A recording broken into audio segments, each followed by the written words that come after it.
विधाने ओळखा. आजन्म हा अव्ययभाव समास आहे. अगदी बरोबर आहे. कारण आजन्म मध्ये आ हे पहिलं पद जे आहे हे उपसर्ग आहे.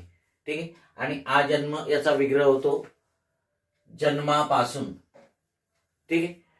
त्याच्यानंतर हा शब्द जो आहे हा वाक्यामध्ये क्रियाविशेषण अव्यय म्हणून वापरला जातो. त्यामुळे आजन्म, ठीक आहे, आमरण हे जे आहेत हे सर्व अव्ययभाव समासाचे शब्द आहेत. महामानव द्वंद्व समासाचा शब्द आहे. हे वाक्य मात्र चुकीचं आहे. कारण महा हा शब्द मानवाबद्दल विशेष माहिती सांगतो. इथे दोन पदामधील संबंध विशेषण विशेष आहेत आणि म्हणून हा कर्मधारय समास आहे. तोंडपाठ तत्पुरुष समास आहे. अगदी बरोबर आहे.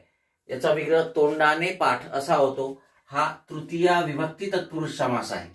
ठीक आहे. आणि म्हणून हे विधान बरोबर आहे.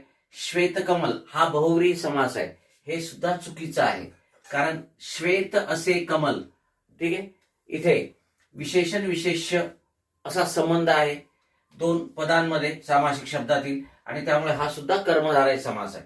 आणि म्हणून आपलं अ आणि क हे विधान काय आहे? बरोबर आहे. आणि म्हणून अ आणि क बरोबर हे काय असणार आहे? आपलं उत्तर असणार आहे.